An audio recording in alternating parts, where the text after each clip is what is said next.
Pourquoi je ne veux pas? J'étais avec Ousmane, pourquoi je suis contre? Parce que qui fenkat la maa ko wax manipulateur la, c'est un psychopathe narcissique maa ko wax. Bu dee kii di Fatoumata Dansoxo kañ lay bàyyi Ousmane Sonko ak Diomaye Fatoumata Dansoxo daal li nga xam ne yàq na ko Diomaye doy na waar trop kon duñ def lu dicté la li nga xam ne moom la Fatoumata Dansoxo wax ki nga xam ne moo di Diomaye Faye mu nekk loo xam ne lu doy waar la Fatoumata Dansoxo daal du bàyyi Diomaye parce que nag moom Diomaye la gënoon a faral mais fi ñu toll nii moom li muy dal Diomaye xoolal li ma lay laan mooy nga abonné like pour vidéo yi baax a baax mooy tax YouTube woon ko ñeneen ñu gën a bëri. Pourquoi je ne veux pas? J'étais avec Ousmane, pourquoi je suis contre? Parce que qui fenkat la maa ko wax manipulateur la, c'est un psychopathe narcissique maa ko wax. Bu dee loolu moo leen di métti kala ngeen toog fii vous allez prendre pour votre grade. kaay jël pour ta grade tey di nga ko jël ich sorti président de la république bi di président Bassirou Diomaye Faye laa bëgg ñu waxtaanee ko ngeen wax ma. Mia, merci beaucoup. C'est Madame Baké. Merci. Yes, c'est Madame Baké. Laa bëgg ñu waxtaanee ko su ma nee ñu waxtaanee ko borom xel yi yéen borom xel yi laa bëgg waxtaanal fii laa bëgg bokkal waxtaan bi ñu waxtaanee ko parce que l'heure est grave. xaw ma ndax yéen analyse bi ngeen am ci la sortie de notre président même analyse bi ma ci am ndax même analyse bi ngeen ci am. Ok. Je m'explique. Dama gis un président boo xamante ni que ne dafa génn di jaaxal ak sénégalais depuis un certain temps di leen naa ni que ni moom il n'est pas responsable de ce qui se passe au Sénégal depuis un certain temps mais dans un langage codé parce que au début tout au début damaa bëgg ngeen listen ma bu baax pour ngeen mën a understand fi ma bëgg a dem. Alright, thank you. dama yeewu ma tëdd sama kaw lal may déglu notre président car quand tu rentres sur Google tu tapes Bassirou Diomaye les différentes sorties les différents discours de Bassirou Diomaye di nga am lépp saa bu génnee ci biir allocution bi muy def noonu dans ces différentes sortes de déclarations, tu sens nettement que il veut dire au peuple sénégalais, moi je suis président sans le demander. Car mentalement, physiquement, je n'étais pas prête. Même dans mes rêves les plus fous, je n'ai jamais demandé à être président de la République du Sénégal. On me l'a forcé. C'est comme si on lui a forcé la main. Dans un langage codé. Moi, à chaque fois, il cherche à rendre hommage tout le temps Ousmane Sonko. C'est pas une sorte de rendre hommage. Il veut montrer aux Sénégalais que il veut dire aux Sénégalais que mom limuy wax nonu di ñene que ni ñu fakk ne dafa nek di tag Ousmane Sonko tag ko. Il veut dire au peuple sénégalais que looleen ma xasse suba bo leen ma naré xass lu fi bax ak lu fi wara yàqu yeb na ngeen ko tek ci ndodd Ousmane Sonko. Man duma ci dara. Mo waral mu ne man dama ka soxla sax pour mun ko renforcer ko mom effectivement pour mu gëna mëna dima jappalé sama liggéey bi ndaxte ko koy liggéey mom liggéeyul mom président buy nelaw la boko xolé nga xamné que il est en pleine carence de sommeil ki dé nelaw ba bidante mo waral kanamam bu rom bobu melni sama ci suwet bi ngeen gis bu génné jëmen ji naan di fess kenn xamul lu muy wax muy bafoué ak français yoy nga xamantene français bi di olof bi du dara. Bassirou Diomaye jaga ñaaw sax la ga ñaawul fu mu juddoo jaga ñaaw fi nga xamante ne fa la cosaanoo côté ndey côté baay ñooñu dañ koo wonoon ginnaaw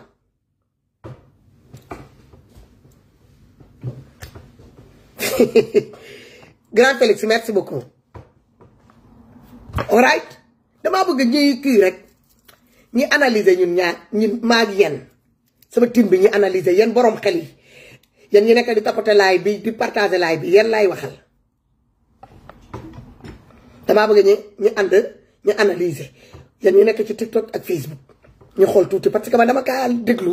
dama kaa lësën ko encore ma koy lësën non stop tuuti tam taw dam fa ma dem ba ci biir ma ne kii mi ngi yónnee ay message au peuple sénégalais mais ñun ñoo ko bàyyil xel ci biir waxam yi laa comprendre que ni ndekete kii il cherche pas à chacun de ses sorties pour rendre hommage à Ousmane Sonko non il veut nous faire comprendre que ni depuis 1 an li fi nekk yépp te bañ a dox mu taxaw benn place mu stagné benn place xam nga lu ñuy naan stagné quelque chose qui est stagné comme l'eau ndox boo xamante ne que ne amul fu muy dem day stagné ba beneen ndox ñoo fekk ko fa xam nga ndox boobu moo gën a garaaw Mor Niang fekk yow bu Saragossa jërëjëf nee na boo leen gisee Sénégal stagné ba léegi ci gouvernement moom nee na il n'est pas le fautif de nee na ndey mili bi mooy Ousmane Sonko moo tax du toog mu wax ba pare jéem koo sandi def benn clin d'œil ce clin d'œil là c'est pas un clin d'œil amical. Bassirou Diomaye mi ngi génn depuis un certain temps di leen wax ne xam ngeen génn na fii nee na moom le Sénégal quasiment nee na li jëm ci wàllu xaalis est quasiment en jaune dara amul ci kees yi dégg ngeen ko fii même président boobu génn na fii nee na moom en gros munut liñ ko yendoo daa diis si moom Bonar merci beaucoup daa diis si moom yéen koy dëgg saa bu génnee ngeen dëgg muy naan Ousmane Sonko dafa bëgg a wax ni que ni moom li muy yendoo sénégalais li ñuy koy indexé li ñuy wax ni yépp dëkk bi doxut dara demut il est conscient de ça mais il n'est pas responsable vu que ni moom il n'a pas demandé à être notre président de la république ndaxte matu ko il faut loolu ngeen xam ko. Hi Fasika, how are you doing? Welcome. wallaay waxatu leen ko de pour bicyclette fay mi ngi wax ak ñun il est en train de nous envoyer des messages. Babacar merci beaucoup man bu ma doonee caga après je suis fier.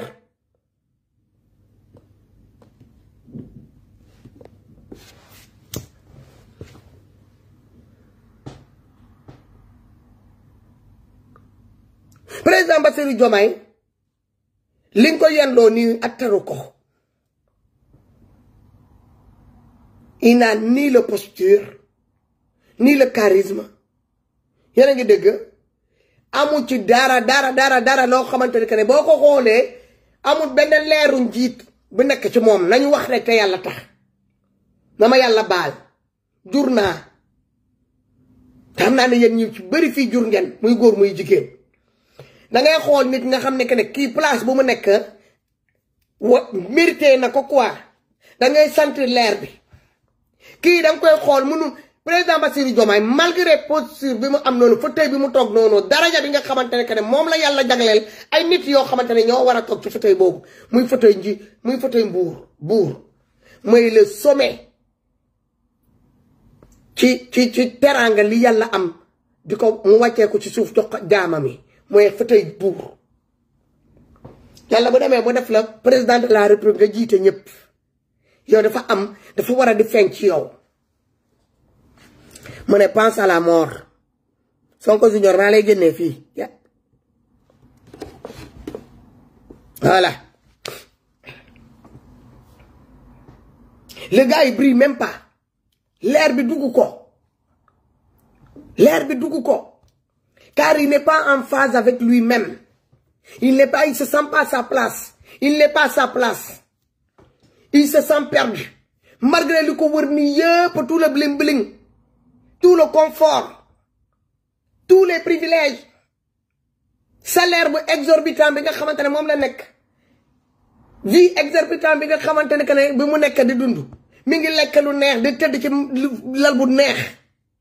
mais le gars, il n'est pas avec nous.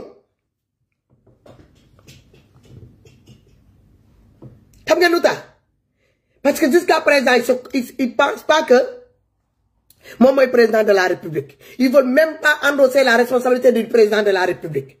Moi, je suis renvoyé tout le temps, étant le président de la République, le responsable de tout ce qui se passe depuis 1 an, au Sénégal, moi, à chaque fois, il vous dit, hey, peuple sénégalais, vous l'avez fait que la procuration a été donnée par M. Ousmane Sonko. Donc, c'est pas moi la faute, c'est Ousmane Sonko. L'on il va essayer, il va tout faire pour tourner, pour renvoyer la balle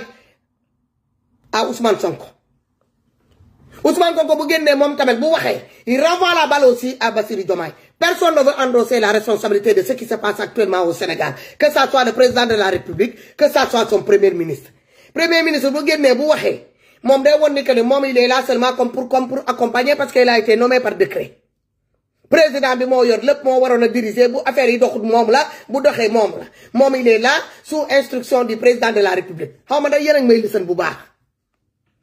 borom xel yi laa nekk di waxal tey ñoom laa bëgg a waxtaanal tey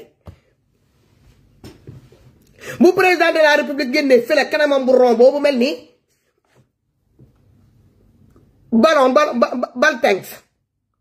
pareil mi ngi waxal sénégalais yi dina wax ak ñoom dugg génn ak ñoo gën mais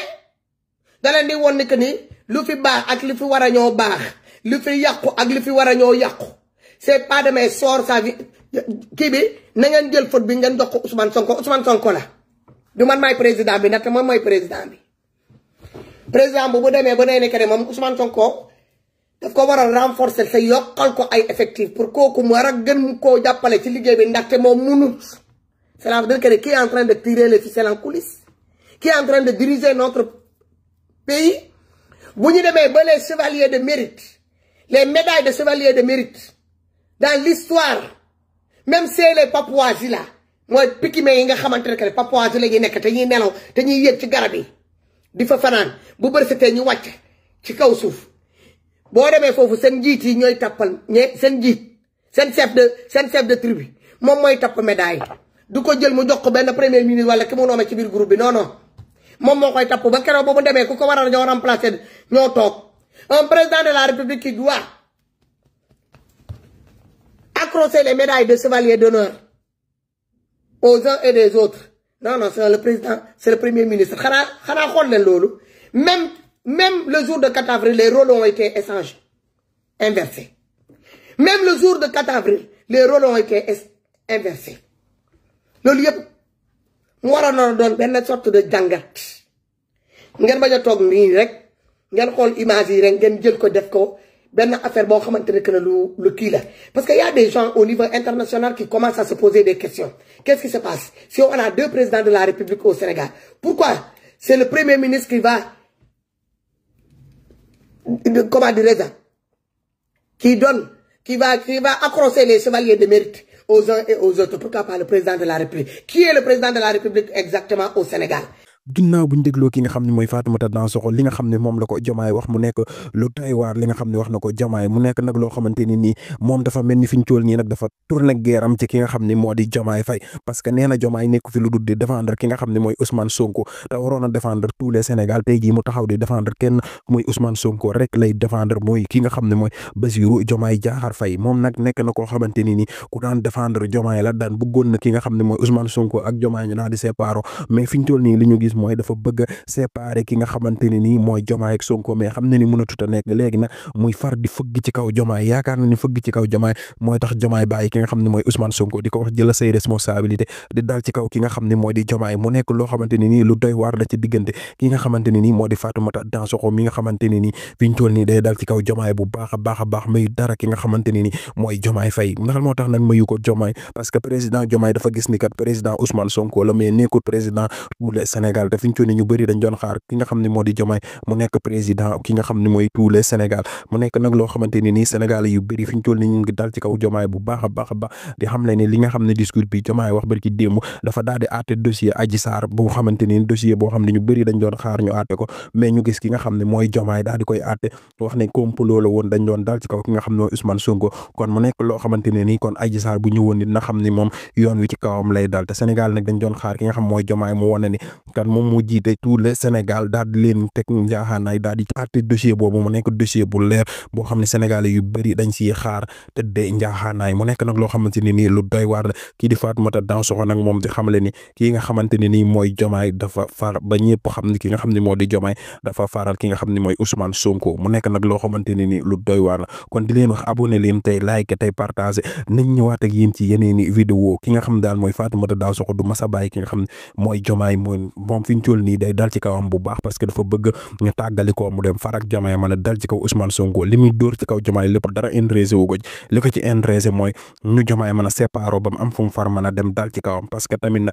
munoo fee nekk lu ne nga yegg ko ki nga xam mooy APR dem di ànd ak APR mu nekk nag loo xam ne Sénégal yu bëree bëri ñu ngi naqarlu ànd bi nga xamante ne nii moom la ki nga xamante ne nii mooy Diomaye ak Sonko ànd ki nga xam nag moo di Fatoumata Dansoxo moom loolu la gëm moo tax fi ñu toll nii moom mu bëgg ñu daal di séparé kon di leen wax abonné leen tey like tey partagé nañ ñëwaat ak yéen ci yeneen